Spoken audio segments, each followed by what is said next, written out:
Hello అండి, అందరికీ నమస్తే. ఓడియన్ కిచెన్స్కి స్వాగతం అండి.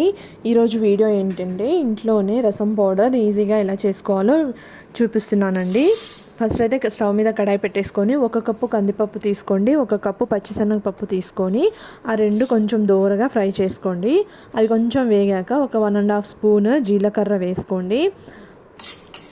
తర్వాత మిరియాలు 1 స్పూన్ వేసుకోండి, 1 స్పూన్ మెంతులు వేసుకోండి, ఒక దాల్చిన చెక్క చిన్న ముక్క వేసుకోండి. స్మెల్ బాగుంటుందండి.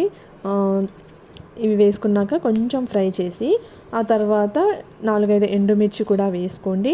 కరివేపాకు వేసుకొని ఒక 1/2 కప్పు ధనియాలు కూడా వేసుకొని ఇవన్నీ కలిపి ఫ్రై చేసుకోవాలండి. మీరు సపరేట్గా కూడా చేసుకోవచ్చు, లేకపోతే వీడియోలో చూపించిన విధంగా కూడా చేసుకోవచ్చు. అలాగే 3 పొట్టు తీసుకున్న వెల్లుల్లి రెబ్బలు కూడా వేసుకోండి. ఇవన్నీ ఫ్రై చేసుకున్న తర్వాత స్టవ్ ఆపేసి ఒక ప్లేట్లో అయితే తీసుకోండి.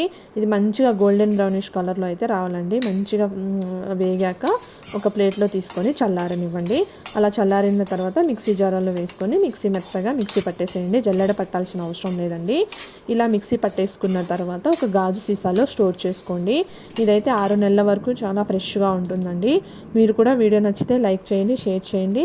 మీరు కూడా ఇంట్లోనే ఇలా రసం పౌడర్ చేసుకోవచ్చు ఈజీగా. నా ఛానల్ని సబ్స్క్రైబ్ చేసుకోవడం అసలు మర్చిపోవద్దండి. ప్లీజ్ నా ఛానల్ని సపోర్ట్ చేయండి. Thanks for watching.